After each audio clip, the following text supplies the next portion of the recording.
Come on, stop. No, no, no. Come on, stop. We Ethiopia did it by our money. So please stop saying that you give us money. Stop, stop, stop, stop, stop, stop, stop. Stop the time is our blood.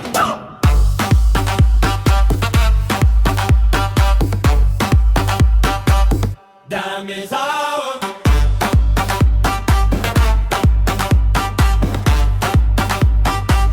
Damn is ours. No, no, no. It's a dam in Africa, but it's one of the largest dams anywhere in the world. It was financed by the United States. This is not the first time Trump has claimed that the US financed the dam. He made this claim last year as well, and the Ethiopian authorities denied it. Addis Ababa has repeatedly said that the Grand Ethiopian Renaissance Dam was funded by the Ethiopian government, along with contributions from the Ethiopian people. That's sort of what Ethiopia has just done. I mean, Exactly. what we're just speaking about is Ethiopia has been trying for a long time to build a dam, and I know it hasn't come without its political, sensitivities with Egypt and other countries that are downstream from the Nile, but it's really revolutionary what they've done, because Absolutely. Ethiopia wanted to build a dam that they needed to generate electricity for a region that covers how many millions of people? Well, the population of Ethiopia is over 100 million. You're right. And only, I think, just over 50% of their population have access to electricity. Yeah. And if you talk to anyone about the story of Africa, the biggest problem in Africa is that when the world is talking about technology, 600 million people out of 1.4 billion do not have electricity. Yeah. And the World Bank is committed to doing 300 million, and I thank Ajay for that. But what's happening to the other 300 million? Mm-hmm. The world has more than enough money to finance it. And the fact that they're using a dam means that they're using renewable energy that is not becoming a drag on the planet as well. But how they funded it was fascinating. That's the story of resilience. I mean, that's the most fascinating So story. the They asked for a international- loan from the International Bank. And the bank's international community refused to fund it for whatever reasons. And the Ethiopians turned inward. And between the central bank and the banks in Ethiopia and the ordinary citizens. It's a mind-blowing story. Buying bonds, citizens giving donations. And I said to the Prime Minister 2 days ago when we opened it to Abiy, I said, look, you know that this is the 21st century Adwa. And for those who don't know about Adwa is the battle where Ethiopia beat Italy in 1896. Nobody believed it would have happened.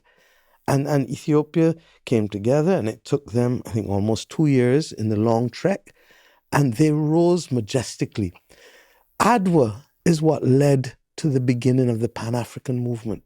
The New York Times, when you go to the museum in Addis Ababa that commemorates Adwa, you see the New York Times articles showing that this little African country, that's their mind, oh mind, it's much bigger than Italy, beat the great Italians.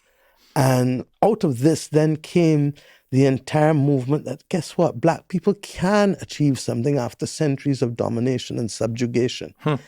And out of that came the glory of the Pan-African movement, the conferences, ultimately the 1945 Manchester Conference, which really was the last major one before the independence movement, and Nkrumah and all of the others coming out.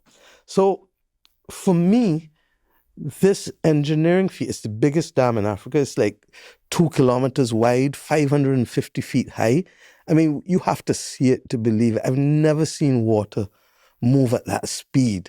And even after they take the water that they need for the dam to generate the electricity, the overspill is coming down with a ferocity that I've never seen it. And that they could do it when the world said no. It took them 14 years, but they did it. So do you think there's a future where smaller countries and countries that have been cast aside start to think like this? But do you think there's a possibility that the larger countries who are being pushed by corporations will put their thumb on the scale to block that from happening? Because if Barbados, South Africa, random countries come together and say, you know what, let's do our own little projects. Let's get our susus going. Let's get our societies together. Maybe I'm a little paranoid. I feel like there are companies and countries who have been benefiting this for a long time who would go, no, we don't want you to do that, even though we're not going to help you do it for yourself. Because the status quo changes. And most people don't want, those who are in control of the levers of power don't want the status quo to change.